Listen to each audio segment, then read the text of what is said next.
Hello tout le monde, comment ça va? Petite vidéo, j'ai la banane, oui j'ai la banane, pourquoi? Parce que c'est la première vidéo de ma chaîne officielle en tant que PVTiste ici au Japon. Et d'ailleurs dans cette vidéo, ce que je vais faire, c'est que je vais vous présenter ma share house, vous présenter ma grande chambre de 21 mètres carrés, 100% japonaise qui est trop stylée, ici à Kobe. Donc forcément je vais vous parler du prix, comment ça se passe ici, comment ça se passe dans la share house, vous voyez avec tout le monde, quelles sont les règles, tout ça. Je vais également vous parler du PVT, il y a une petite astuce pour extend votre visa de 12 à 15 mois et pourquoi pas de 18. Et vision de la chaîne, très important également. Je vais vous en faire part aussi dans cette vidéo pour vous expliquer où je veux aller et également où je veux vous emmener. Il faut que ça soit clair quand même pour tout le monde. Et forcément, je suis parti à Bangkok, donc j'en dis pas plus. Mes petites surprises à la fin de cette vidéo.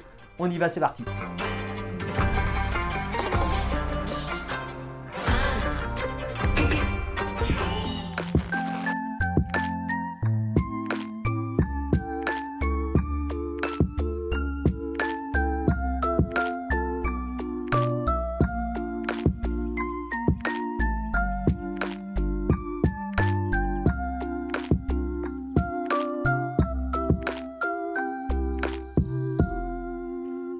Bienvenue à tous dans ma chambre. Alors avant de commencer ce petit room tour, je vais vous parler du prix de cette chambre, comme ça c'est fait et je n'ai pas oublié. Ça coûte 630 000 yens par mois, toutes charges comprises, ce qui fait à peu près 380 € avec le taux de change actuel. Nous sommes sur une chambre pardon, de 22 mètres carrés 100% japonaise avec le petit tatami des familles, ça fait plaisir. Le futon qui est ici, donc vraiment réparti en deux pièces. Donc là vous avez le futon, vous avez mon porte-serviette, enfin le miroir mais qui me sert de porte-serviette parce que il y a une serviette dessus depuis 3 mois. Vous avez le premier placard. Alors attention, vous allez voir que ce placard là, je le compare un peu au garage de tous nos darons qui, vous savez, mettent tout leur bordel dedans. Bah là c'est exactement la même chose. Regardez, ne soyez pas surpris. Voilà. Nous sommes sur un placard qui me sert de débarras et avec mon linge sale juste en dessous.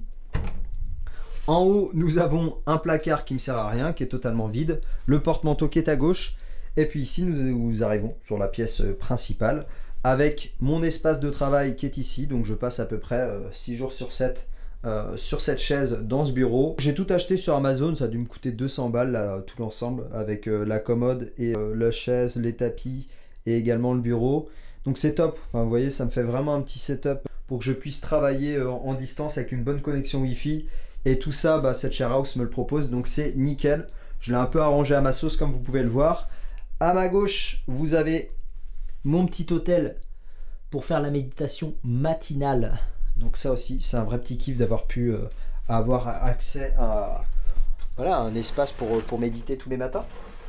Et puis là, nous avons le placard. Donc il est réparti en deux compartiments, hein, mais c'est le même, qui me sert de dressing. Et comme vous pouvez voir, j'ai de la place, mais énorme. Parce que là, c'est vide. Et en haut, c'est pareil, je dois avoir ma valise à gauche. Et ici, c'est vide, j'ai rien. Donc voilà, c'est une très grande chambre. 22 mètres carrés, c'est amplement suffisant. C'est un vrai kiff, encore une fois de plus. Je le dis parce qu'elle est 100% japonaise. Non mais les frères, je vous promets que le matin, quand je me réveille, je suis en peignoir de samouraï et j'ouvre mes volets coulissants comme ça, c'est un kiff ultime. Je me prends pour Musashi Miyamoto tous les matins. Pourquoi je dis ça? Mais c'est pas fini, parce que toute la share house, et je trouve vraiment stylée, et on continue la visite. C'est parti. Vous arrivez ici, on est au premier étage, au deuxième étage, pardon, il y a un premier étage en dessous. Je vais vous montrer ça juste après. Donc ici, nous avons les toilettes japonaises. Nous avons également première salle de bain qui est ici. Hop. Il y a des numéros, vous voyez, il y a des numéros ici. C'est l'emplacement de la chambre en fait. Donc chaque personne a son compartiment. Pareil pour la douche, chacun a son compartiment. Il y a une machine à laver qui est juste là. Hop, le petit couloir. Donc là, il y a des chambres à gauche et à droite. Et là, le salon, regardez le salon comme il est stylé. Hop là. Voilà, le salon. Donc, petite télé, plutôt pas mal. La petite Switch qui me sert jamais, bah là au moins elle est utilisée dans le salon. Parce qu'il y a 2-3 japonais qui jouent. Il y a la table à manger qui est là. Et puis vous avez la cuisine qui est juste ici. Avec bouilloire, cafetière, tout ustensile de cuisine, enfin tout est là quoi. Et puis vous avez trois frigos Et chaque personne a son compartiment. Donc le mien est juste ici, là, premier étage et deuxième. Ça et ça, c'est mon compartiment. Et puis chacun a son truc, chacun a sa place. Pareil pour les placards, chacun a sa place. Et puis voilà, ça s'organise plutôt bien. Les Japonais, de manière générale, il y en a 4. Et puis il y a un Français et un Américain. Et donc du coup, je les vois quasiment jamais. Il n'y a que le Français avec qui je parle un peu de temps en temps. Mais franchement, ils sont ultra discrets. Et donc voilà la deuxième surprise. C'est pas un truc de ouf. Il y a une salle de yoga. Voilà, c'est la deuxième surprise de cette share house. Il y a carrément un espace. Vous avez un espace pour faire du yoga, pour faire votre sport. C'est un truc de ouf. Deux lavabos. Une machine à laver qui est là. Toilette qui est ici. Et puis salle de bain avec sèche-linge qui n'est pas donné dans toutes les share house. Donc je suis arrivé ici, je me suis dit bon, c'est stylé, c'est vrai que c'est stylé, mais ça va coûter une blinde quoi. Une chambre de 20 mètres carrés, un espace pour faire du yoga ou son sport, une machine à laver, un sèche-linge, un salon qui est plutôt en état neuf. Je me suis dit que ça allait cocher en termes de prix. Je vais aller me reposer dans ma chambre. Hop.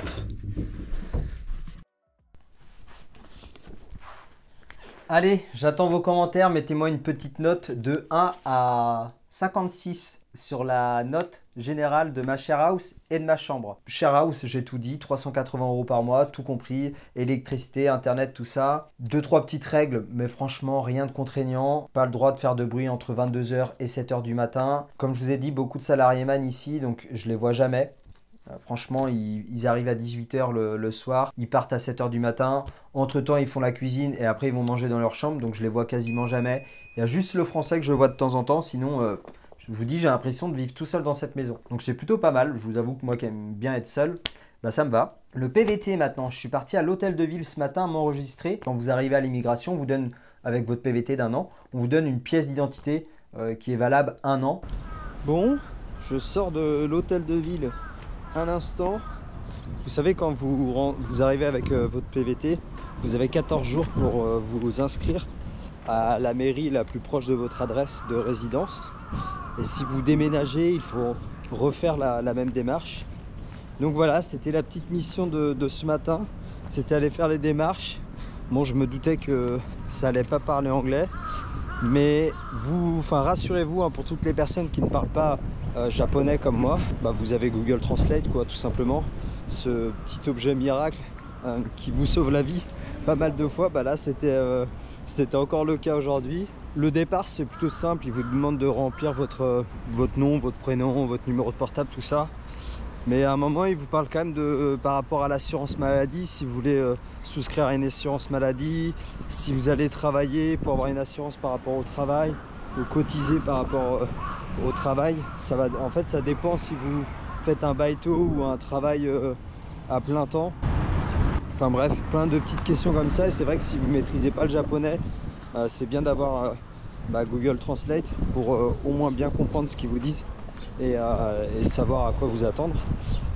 Mais sinon, franchement, ça a duré 2 heures. C'est de l'administration, c'est un truc qui me fait, voilà, je suis pas très fan habituellement. Et je sais qu'au Japon, il y en a, mais c'est pas grave, au moins ça me fait travailler là-dessus. Donc 14 jours après votre arrivée sur le territoire au Japon. Petite astuce par rapport au PVT également, pour extendre votre visa. Le PVT au Japon, c'est 1 an, c'est 12 mois. Vous pouvez faire la demande à vos 30 ans et il faut que vous partez à 30 ans et 364 jours maximum en fait. C'est à partir de 31 ans que vous ne pouvez plus avoir de PVT et vous avez la possibilité de, entre guillemets, l'extend. Si vous arrivez sur le territoire japonais, vous faites 3 mois touriste, vous sortez du territoire, vous re-rentrez et là, vous activez votre PVT. Ça vous permet de faire 15 mois et je vous promets que c'est une bonne technique parce que, alors, il vous faut de l'argent de côté parce que vous n'avez pas le droit de travailler pendant que vous êtes en visa touriste pendant les 3 mois. Donc ça, c'est la petite contrainte. Par contre, ce qui est bien, c'est que ça vous permet de vous laisser le temps pour l'adaptabilité en fait. Souvent on est dans le rush quand on a un PVT d'1 an parce qu'on se dit faut faire ci, faut faire ça, blablabla, blablabla, et on compte le temps. Et là le fait d'avoir une extend de 3 mois, bah, ça nous permet de souffler. Et là par exemple moi je viens tout juste de rentrer en PVT de 12 mois. Ça y est, je me suis adapté à la vie ici. Ça me permet de gagner du temps tout simplement. Et j'ai demandé à l'immigration et visiblement c'est possible de sortir du territoire et re-rentrer et refaire 3 mois touristes à la fin de votre PVT. Ce qui vous permet de passer de 12 à 18 mois. Alors le 18 mois, je suis pas sûr à 100% parce que je l'ai pas fait par expérience. Par contre, les 15 mois, c'est sûr parce que je viens de le faire et à l'immigration, ils m'ont dit qu'il n'y avait pas de problème. Donc ça, c'était la petite astuce pour le PVT. Et dernièrement, la vision de la chaîne, je trouve ça super important. Dans la vente, quand vous arrivez en rendez-vous, la première chose à faire, c'est de dire à votre client ou votre prospect OPA. Objectif, plan, accord du client. Donc l'objectif du rendez-vous, le plan, comment ça va se dérouler et comment on va l'emmener d'un point A à un point B.